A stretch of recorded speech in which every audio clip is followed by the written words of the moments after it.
Lafayette, I'm City Administrator Katie Doling. I just celebrated my 1-year anniversary in the City Administrator role on December 6th. I joined Lafayette as the Deputy City Administrator in 2020.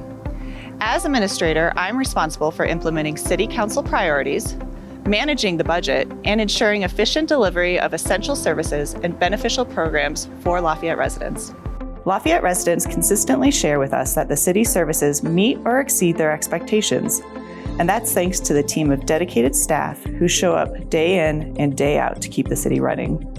From aquatics to zoning and everything in between, we take pride in making Lafayette the best that it can be and the place you call home. I'm here today at the city's newly expanded water reclamation plant, where we recently upgraded the existing 60-year-old facility to meet new statewide public health standards.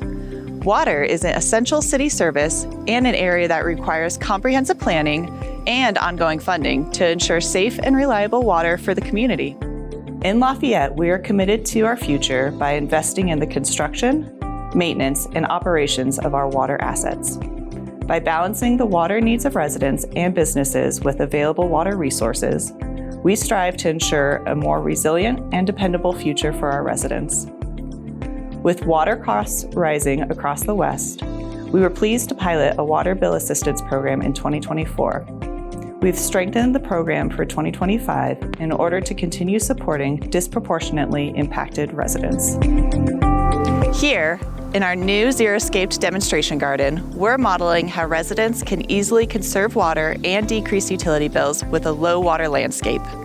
Through 3 additional xeriscaped projects at City Hall, the library, and the police station, the city is estimated to conserve over half of its annual water use at each of these facilities.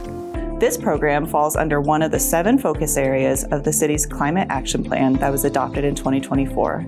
The Climate Action Plan outlines key actions the city is taking to reduce greenhouse gas emission and prepare our community for the impacts of climate change.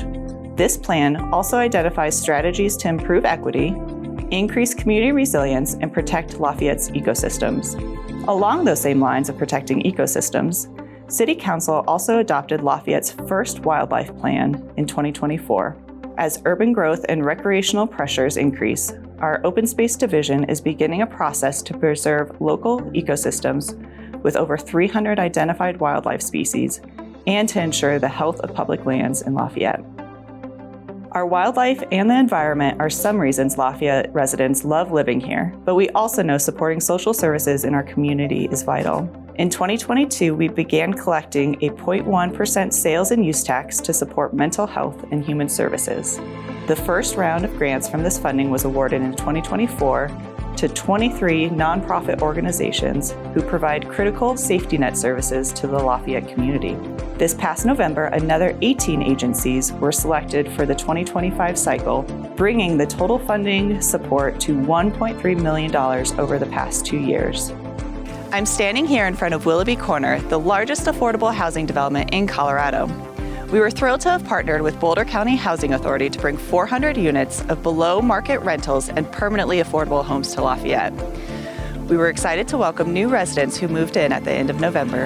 In addition to this project, the city was also excited to have received $240,000 in affordable housing grant funding from the state of Colorado in 2024 that will help us create a housing program roadmap, craft regulations to expedite affordable housing projects, and provide assistance to manage those projects. Mobility and transportation safety is a central focus and priority of the city. 2024 has seen a number of significant road improvement projects begin, as well as some that are nearing completion. A commitment to ongoing annual investment in paving, sidewalk maintenance, and accessibility improvements is providing safer and more equitable access for the community. The new and improved roadway here along East Emma Street was completed this past November and included reconstructing the road from Burlington to 120th Street, upgrading and relocating the water line, replacing the sewer line, installing a roundabout at Canterbury Drive, and installing a traffic signal at East Emma and 120th Street. These upgrades had provided improved access for the community and will support traffic from the Willoughby Corner development. The Highway 7 and 119th Street intersection project included multimodal improvements along a highly traveled regional corridor, highway widening, dedicated right and left turn lanes, future bus transit lanes, new sidewalks, signalized crosswalks, and dedicated bike lanes were completed in late 2024.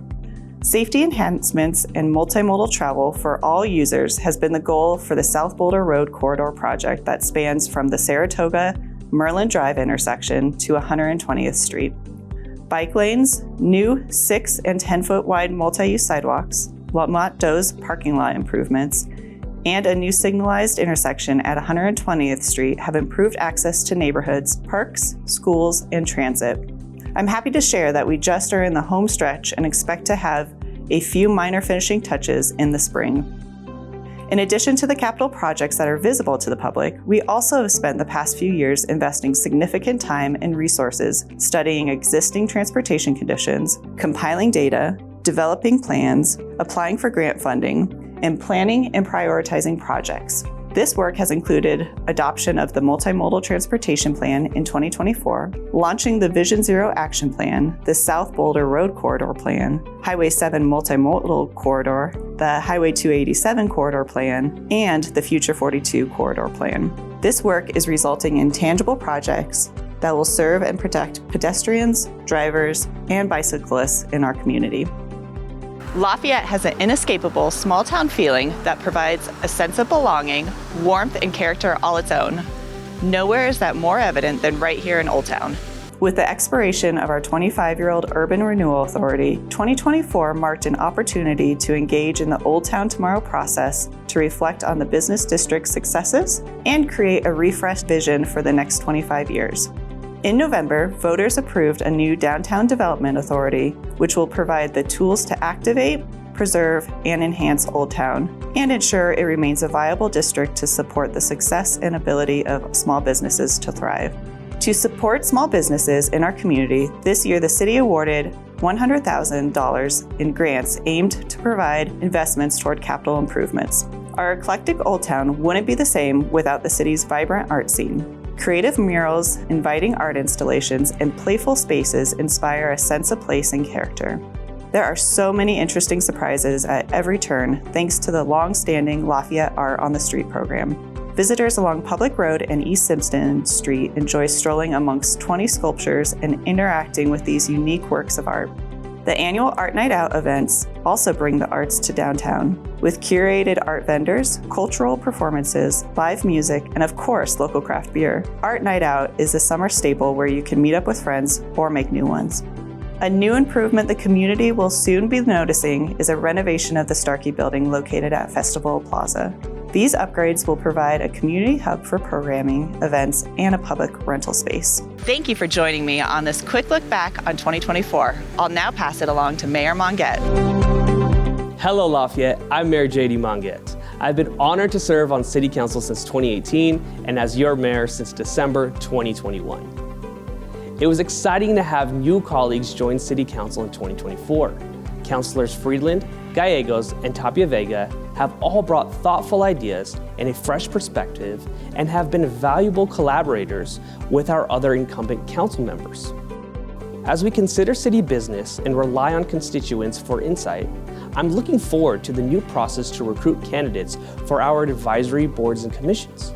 In 2024, this process began with an open house showcasing each board, commission, and committee to help the community understand the roles of these groups and the great work they do on behalf of residents.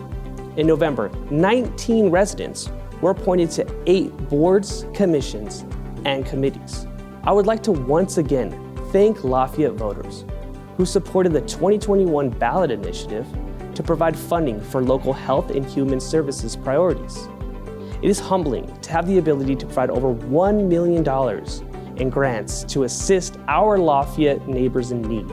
Not many cities our size are able to make this type of commitment. Lafayette is truly a leader in this place. Others far beyond Lafayette are recognizing our community's welcoming spirit, diversity, and desirability.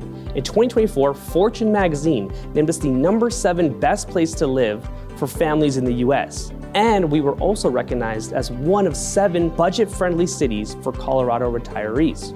As some of you know, I grew up in Lafayette, and value all of the diverse elements that come together to make this community a place that feels like home for residents. I'm proud to continue to be a part of Lafayette and help preserve it for future generations to call home. Thank you for your continued support, and here's to another successful year in 2025.